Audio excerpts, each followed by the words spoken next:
de la Conferencia Episcopal Española, que es la que tiene la deidad G, carece de la coma jónica. Ellos le han eliminado el texto que dice que tres son los que dan testimonio en el cielo: el Padre, el Verbo y el Espíritu Santo, y estos tres son uno.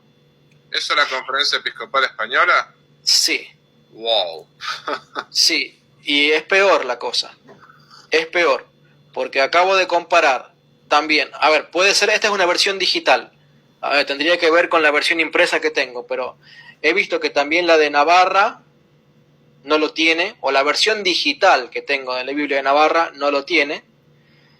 que tengo acá también la Biblia de Jerusalén con numeración católica de 1998, tampoco lo tiene. Este es el segundo vídeo sobre la corrupción histórica de Primera de Juan 5.7. Si no has visto el primero, te animamos a verlo para entender todo el contexto histórico. En el primer vídeo pudimos ver, entre otras cosas, cómo en los siglos 4, 5 y 6 el texto se interpretaba por lo que no ponía el Padre, el Hijo y el Espíritu Santo.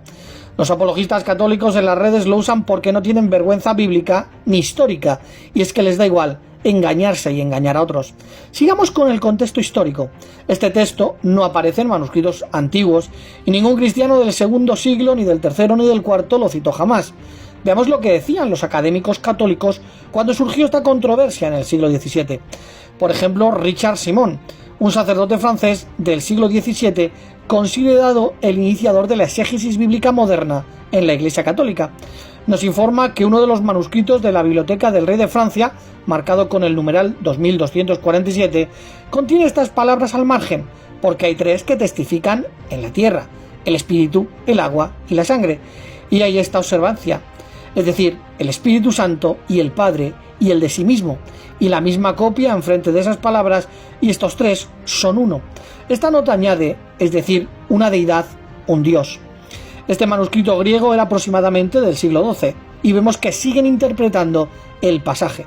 por lo que no conocían esa interpolación que se daría siglos después. También al margen de uno de los manuscritos de la biblioteca de Monsieur Colbert, numeral 871, nos dice Richard Simon que hay un comentario similar, porque además de estas palabras, un Dios, una deidad, se añaden el testimonio de Dios, del Padre y del Espíritu Santo. Estas notas marginales muestran sin ningún género de dudas cómo los griegos solían aplicar este texto a la Trinidad y, por consiguiente, cómo debe entenderse al autor de esta disputa.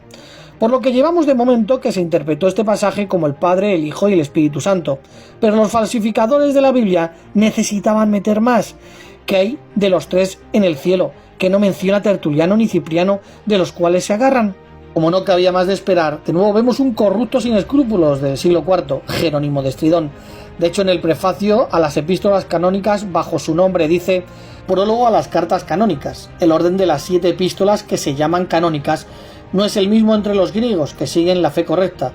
y el que se encuentra en los códices latinos, donde Pedro, Simón, el primero de los apóstoles, también tiene sus 2 epístolas primero, pero así como hemos corregido a los evangelistas en su propio orden, también con la ayuda de Dios hemos hecho con estos. La primera es una de Jacobo, luego 2 de Pedro, 3 de Juan y una de Judas, así como estas son debidamente entendidas y traducidas fielmente por los intérpretes al latín, sin dejar ambigüedad para los lectores, ni permitir que la variedad de géneros entre en conflicto, especialmente en este texto donde leemos la unidad de la Trinidad, colocado en la primera epístola de Juan, donde se han cometido muchos errores a manos de traductores infieles en contra de la verdad de la fe, quienes han guardado solo los 3 vocablos agua, sangre y espíritu en esta edición, omitiendo la mención al Padre, la Palabra y al Espíritu, en la que especialmente la fe católica es fortalecida y la unidad de la sustancia del Padre, el Hijo y el Espíritu Santo es atestiguada. En las otras epístolas, hasta qué punto nuestra edición varía de las demás, lo dejo a la prudencia del lector. Pero tú, Virgen de Cristo, Eustoquio,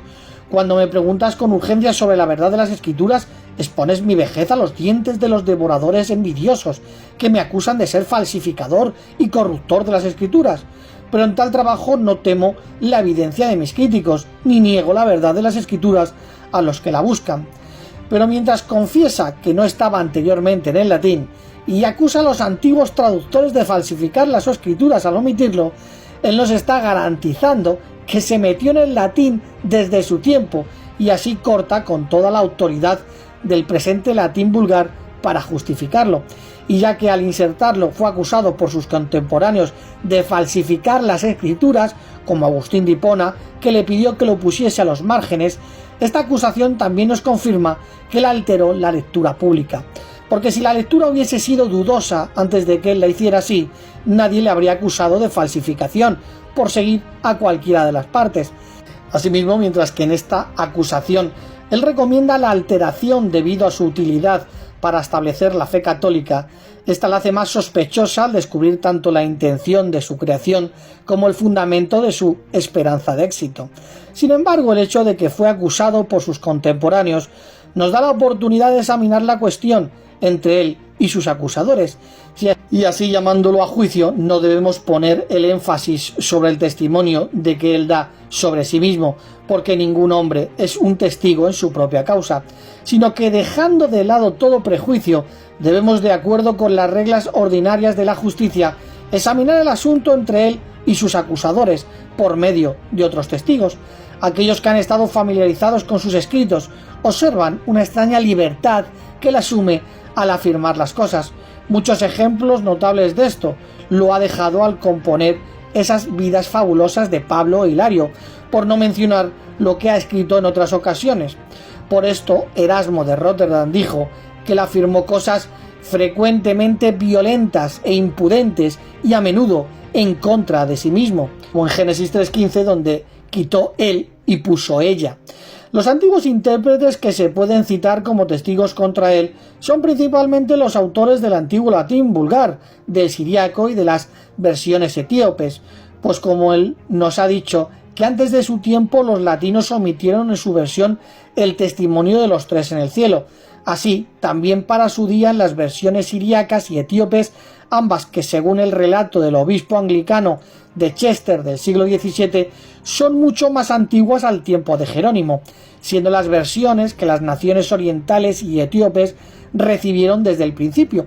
y usualmente se usaron tal como los latinos con sus versiones en el latín vulgar falta dicho testimonio, y al omitirlo, los autores de estas tres más antiguas, más famosas y más recibidas versiones son testigos concurrentes de lo que encontraron en los manuscritos griegos originales de su época. También faltan en otras versiones antiguas, como en la arábiga egipcia publicada en la políglota de Balton, en la versión armeniana usada desde la época de Crisóstomo por las naciones armenias y en la ilírica de Cirilo, usada en Rascia, Bulgaria, Moldavia, Rusia, Muscovia y otros países que utilizan la lengua esclavónica.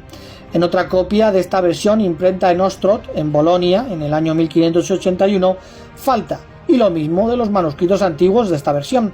Simón señala que falta también en una cierta versión de la Iglesia francesa, que según decía él, es por lo menos de 1000 años de antigüedad, o sea, el siglo XII, y que fue publicada por Babylon, un monje benedictino del siglo XVII que no la tiene, por lo que no existía en ninguna versión, excepto en el moderno latín vulgar y en las versiones modernas de las naciones occidentales que han sido influenciadas por ella. Así pues, con el consentimiento unánime de todos los antiguos y fieles intérpretes que hemos encontrado hasta ahora, que sin duda hicieron uso de los mejores manuscritos que pudieron obtener, el testimonio de los tres en el cielo no estaba originalmente en el griego. También podemos mencionar el caso de Casiodoro del siglo V y VI, o quien fuera alguna vez el autor de las versiones latinas del discurso de Clemente de Alejandría sobre las epístolas de Juan. Lo leemos así: porque tres son los que dan testimonio, el espíritu, el agua y la sangre, y estos tres son uno. Y que no estaba en las versiones antiguas ni en el griego, sino que era totalmente desconocido para las primeras congregaciones. Es más cierto por el argumento aludido más arriba, es decir, que en toda esa controversia universal y duradera acerca de la Trinidad en el tiempo de Jerónimo, en el tiempo anterior y por un largo tiempo después de él, este texto de los tres en el cielo nunca fue referido.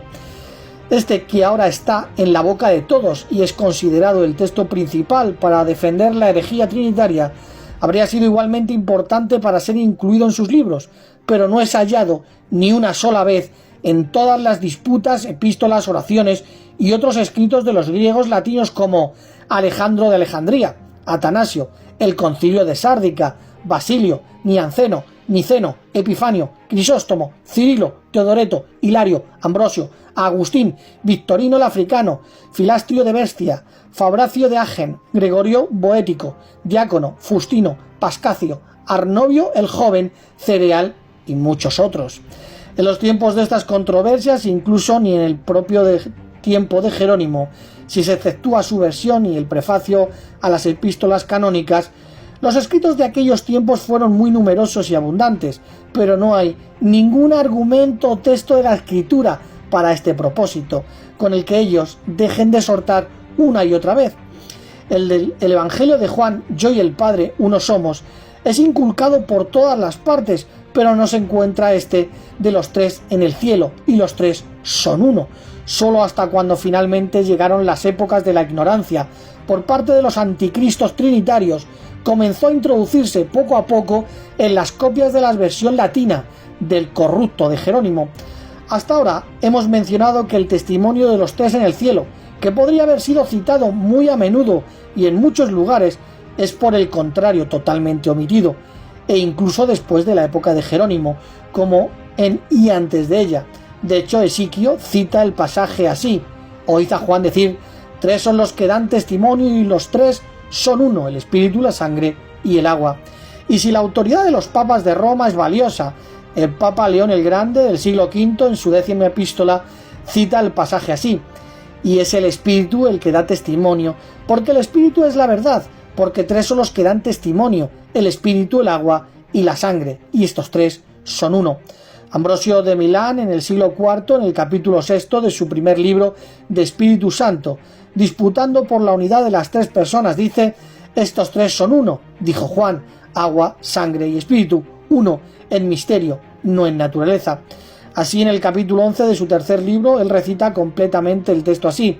Cristo Jesús vino mediante agua y sangre, y no solo mediante agua, sino mediante agua y sangre, y el Espíritu da testimonio, porque el Espíritu es la verdad, porque tres son los que dan testimonio, el Espíritu, el agua y la sangre, y estos tres son uno en Cristo Jesús.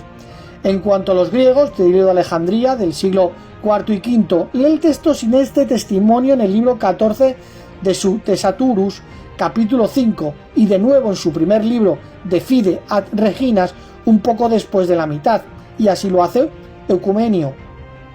un griego posterior, en su comentario sobre este pasaje de la epístola de Juan. También Dinio de Alejandría en el siglo IV, en su comentario sobre el mismo pasaje, lee el espíritu, el agua y la sangre, sin mencionar a los tres en el cielo. Y lo mismo hace en su libro del Espíritu Santo, donde parece no omitir nada que pudiera encontrar para su propósito. Igualmente Gregorio Nianceno, el siglo IV, en su 37 oración concerniente al Espíritu Santo, y también Nicetas, siglo IV y V, en su comentario sobre la 44 oración de Gregorio Nianceno. Y aquí también se observa a los eusebianos. Sostuvieron que el Padre, el Hijo y el Espíritu Santo no debían ser enumerados junto a cosas de otro tipo, y Nianceno y Nicetas respondieron que sí podían serlo, porque Juan enumera juntas tres cosas no consustanciales: el agua, el espíritu y la sangre.